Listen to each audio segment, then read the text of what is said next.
ओम गणेशाय नमः। मेरे चैनल पर विस्तृत रूप से ग्रहों की गोचरीय स्थिति पर वीडियोस आते ही रहती हैं। तो अगर आप भी चाहते हैं कि ग्रहों की गोचरीय स्थिति पर रेगुलर अपडेट्स आपको मिलती रहे, क्या अच्छा क्या बुरा घटित हो सकता है, एक गाइडेंस ज्योतिष के द्वारा आपको प्राप्त होती रहे, तो अवश्य मेरे चैनल को सब्सक्राइब कीजिए। जिन लोगों ने सब्सक्राइब किया और कुछ लोगों को नोटिफिकेशंस नहीं आती कभी कभी कहते हैं, तो आप सब्सक्राइब वाले ही बटन के साथ ही ऑल नोटिफिकेशंस को इसको ऑन कर सकते हैं, जिससे आपको सारी नोटिफिकेशंस आएंगी। तो यदि आप भी चाहते हैं कि रेगुलरली अपडेट्स मिलते रहे और रेगुलर ग्रहों की गोचर स्थिति की जानकारी मिलती रहे, उसका प्रभाव क्या होगा पता चलते रहे, तो अवश्य मेरे चैनल को सब्सक्राइब करें और नोटिफिकेशंस को भी ऑन करें। नमस्कार। ओम गणेशाय नमः। ओम नमः शिवाय। मैं निखिल ज्योतिषाचार्य आप सभी का मेरे चैनल पर पुनः स्वागत करता हूं। आशा करता हूं कि आप सभी स्वस्थ होंगे। महादेव की कृपा आप सभी पर सदैव बनी रहे। ये वीडियो मेष यानी कि एरीज के लिए बहुत विशेष है, क्योंकि वीडियो है शनि देव के मार्गी होने के बारे में। शनि महाराज वक्री हो गए थे जुलाई में, आई थिंक 13 जुलाई के आसपास वक्री हुए थे, और अब 28 नवंबर 2025 को जुलाई, अगस्त, सितंबर, अक्टूबर, नवंबर, करीबन 5 महीने के बाद या 4.5 महीने के बाद वो मार्गी हो रहे हैं। शनि एक बहुत महत्वपूर्ण ग्रह है।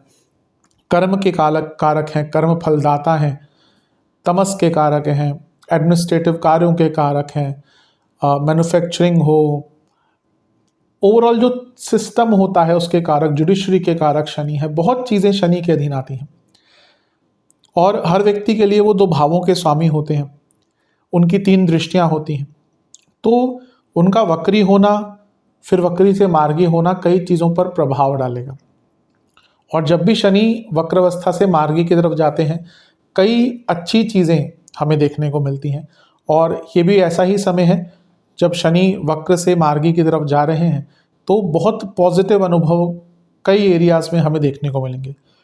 ऐसा नहीं है कि वक्री ग्रह कुछ देता नहीं है। मैं हर बार बोलता हूँ कि वक्री ग्रह बहुत स्ट्रांग होता है और उसमें रिजल्ट गिविंग कैपेसिटी होती है, पर वो कभी भी सरलता से आपको रिजल्ट नहीं देगा और कभी भी बहुत स्टेबल तरीके से आगे नहीं बढ़ने देगा। इसलिए जो शनि देवता का वक्री होना है वो कभी कभी थोड़ा कठिनाई भी देकर जाता है। लेकिन यहाँ पे हम बात करेंगे कि शनिदेव मार्गी होकर किन चीज़ों पर अच्छा प्रभाव देंगे। लेकिन इसके साथ एक और चीज़ है कि बृहस्पति जो अभी कर्क में होंगे 28 नवंबर को, 5 दिसंबर को गिर जाएंगे वापस, और उनका वक्र प्रभाव एक ऐसे भाव पर पड़ेगा जहाँ पे शनिदेव की भी दृष्टि पड़ रही है। तो कुछ चीज़ों को लेकर थोड़ा केयरफुल भी आपको रहना पड़ेगा। तो इस वीडियो को प्रमुखतः मैंने 3 भागों में बांटा है। पहला पॉजिटिव्स, फिर कुछ केयरफुल चीज़ें और फिर उपाय। लग्न राशि, चंद्र राशि में जो है दोनों ही देख सकते हैं, अलग अलग नहीं बन सकते हैं राशिफल। जहाँ से सूट और रिलेट ज़्यादा करता है वहाँ से देखिए।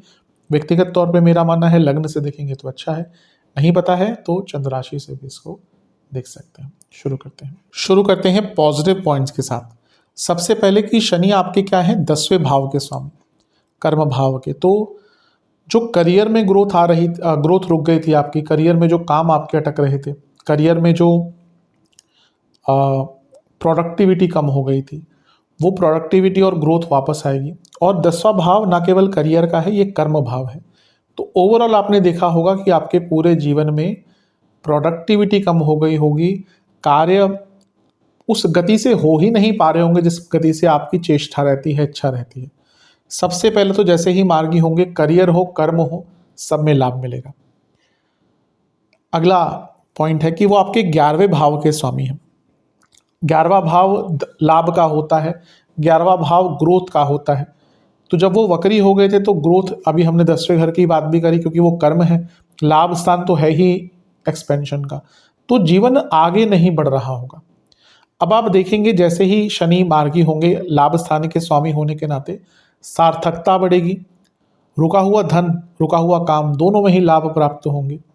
और आपकी जो इच्छाएं एकदम मर सी गई थी, कभी कभी होता है 11वें भाव का स्वामी अगर वक्री हो जाता है ना, व्यक्ति बहुत डल हो जाता है, उसकी इच्छा ही नहीं रहती। 3, 7, 11 काम त्रिकोण है, इनका इंपॉर्टेंस भी बहुत है कुंडली में। अगर ये भाव, ठीक है एज के हिसाब से अलग बात है, लेकिन किसी व्यक्ति के 3, 7, 11 में वक्री ही ग्रह होंगे ना, वो व्यक्ति का जीवन कभी कभी बहुत नीरस हो जाता है। लेकिन यहाँ पे शनि का मार्गी होना जीवन की नीरसता को दूर करेगा। इच्छाओं का जागृत होना और इच्छाओं का पूर्ण होना दोनों ही आपको लाभ प्राप्त होंगे। अगला पॉइंट, शनि 12वें घर में है तो मार्गी हो रहे हैं, लाभ स्थान के स्वामी है, कर्म के स्वामी है।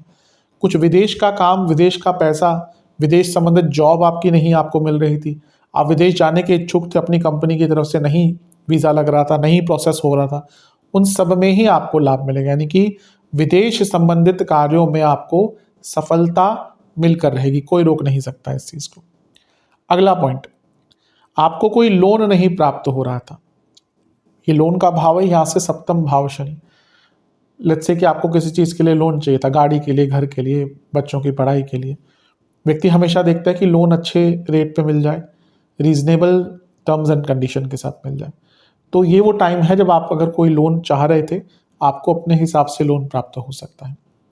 अगला पॉइंट, आपने देखा होगा आपके बहुत खर्चे बढ़ गए होंगे जुलाई से, बहुत खर्चे, अनएक्सप्लेनेबल। लेकिन अब जैसे ही शनि बहुत खर्चीले ग्रह नहीं है। किसी व्यक्ति का बहुत भी पैसा ना, वो उसकी कुंडली अगर शनि प्रधान है, वो पैसा खर्च नहीं करेगा। तो यहाँ पे क्या होगा कि आपके एक्सपेंसेस जो है वो कंट्रोल होना शुरू हो जाएंगे, क्योंकि अच्छी चीज़ है ऑब्वियसली।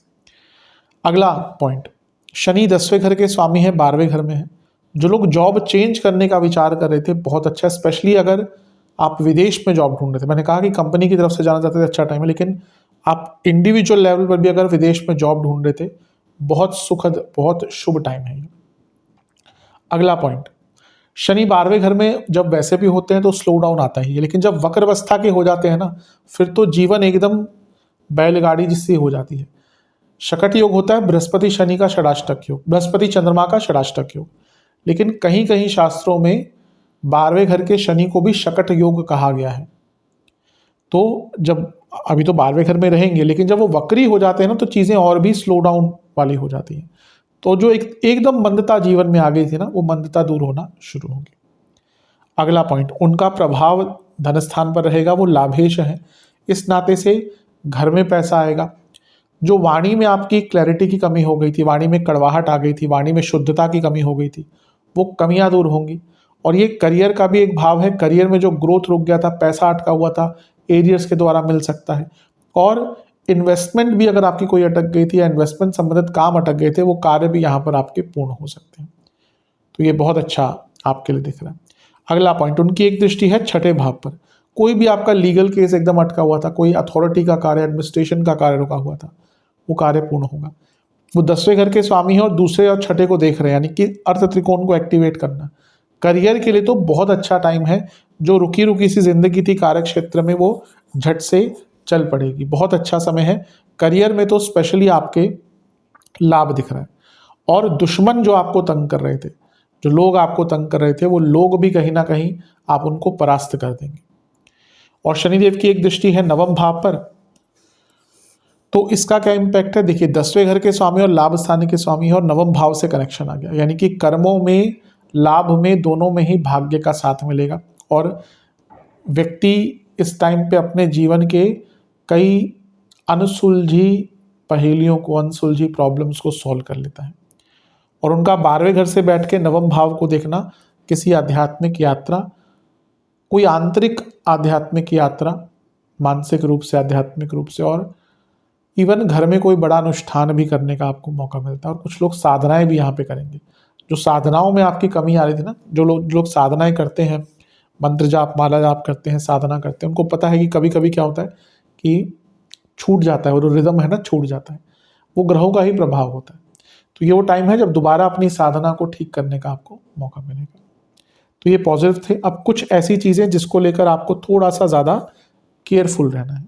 अब कुछ ऐसी चीज़ें जिसको लेकर केयरफुल रहना है, क्योंकि शनि की दृष्टि नवम पर है, लेकिन वक्री बृहस्पति भी 5 दिसंबर से जब वापस गिर जाएंगे, आपके नवम भाव को देखेंगे, तो कुछ चीज़ों को लेकर केयरफुल रहेगा। पहला तो अपने बॉसेस से थोड़ा बनाकर रहेगा, क्योंकि बॉसेस से कम्युनिकेशन गैप, मिसकम्युनिकेशन होता रहेगा। पिताजी की सेहत का बहुत ध्यान दीजिएगा, पिताजी की सेहत बिगड़ सकती है। घर के बड़ों से आपके बहुत झगड़े हो सकते हैं। आपके अपने भाई बहनों से बहुत झगड़े हो सकते हैं, क्योंकि तीसरे से सप्तम में है, तो कई ऐसी बातें जिस पे एक मतभेद होगा, उसके कारण आप दोनों के बीच में बहुत लड़ाई झगड़े हो सकते हैं, भाई बहनों के बीच में। और नवम पर वक्री ग्रह का प्रभाव कभी कभी थोड़ी अस्थिरता ले आता है, क्योंकि भाग्य का साथ उतना मिलता नहीं। तो अगले कुछ दिन जब तक बृहस्पति मार्गी है, वक्री है, वक्री तो बहुत टाइम तक है, लेकिन हाँ ये 3-4 महीने जो हैं इसमें ज़्यादा भाग्य पर डिपेंडेंट ना रहें, अपनी कर्मठता को ही अपनी ढाल बनाएं, अपनी कर्मठता पर ही अपने जीवन को आगे बढ़ाने की चेष्टा रखें। हाँ एक चीज़ है, एंग्जाइटी थोड़ी बढ़ेगी, क्योंकि पंचम से पंचम पर वक्री बृहस्पति का प्रभाव है, तो थोड़ी एंग्जाइटी आपके अंदर बढ़ सकती है। तो इन सब चीज़ों से आपको केयरफुल रहना है। उपाय की बात कर लेते हैं। आपको एक पात्र में दूध, गंगाजल, काले तिल, जौ ये मिलाकर शिवलिंग महादेव का अभिषेक करना है, शिवलिंग का। फिर गंगाजल से अभिषेक कीजिएगा। फिर वहीं पर बैठ के 2 सरसों के तेल के दिए और फलों का भोग महादेव को लगाएं और घर में बने मिष्ठान का भोग लगाएं। फिर वहीं पर बैठकर ओम वामदेवाय नमः महादेव का ही एक मंत्र है, और ओम शांताय नमः ये शनिदेव का मंत्र है। इन दोनों का 108 बार जाप करें। आशा करता हूँ कि वीडियो काम आएगी। चैनल पर नए हैं सब्सक्राइब कीजिए, वीडियो को लाइक कीजिए। मिलता हूँ आप सभी से मैं अगली वीडियो में, तब तक के लिए ओम नमः शिवाय।